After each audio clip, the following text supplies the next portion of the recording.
Oiseux, je suis Élise Béchard, la Jazz Coach.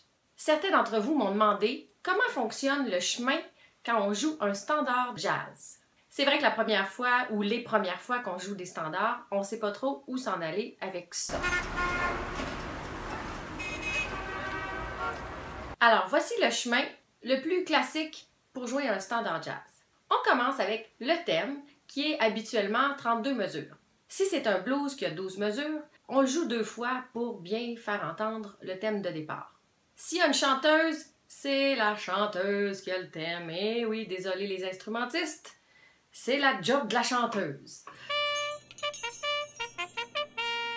Donc le thème est joué ou chanté une fois, et ensuite on passe aux improvisations. Donc le pianiste, le bassiste, le guitariste, la chanteuse, tous ceux qui veulent improviser. Et ensuite, il y a le retour du thème, et après le dernier thème, chanté ou joué, il n'y a plus d'improvisation. Ça veut dire que quand tu entends le thème revenir, c'est sûr que c'est la fin. Il peut arriver après toutes les improvisations et avant le thème qu'on rajoute des trade four ou des échanges de 4 mesures.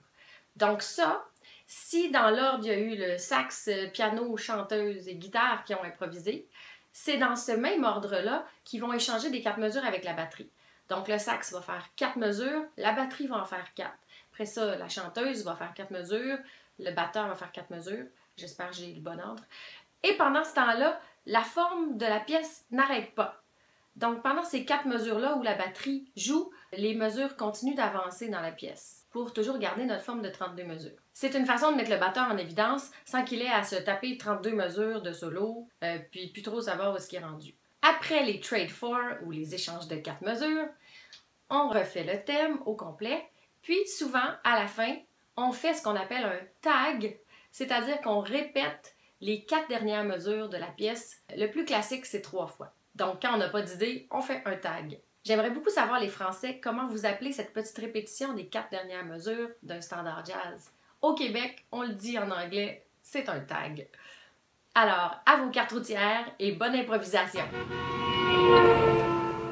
C'était le truc de la Jazz Coach.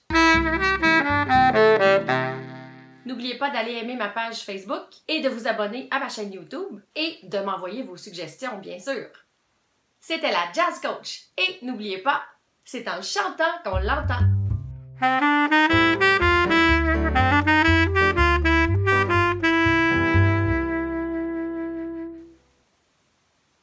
Je me comprends.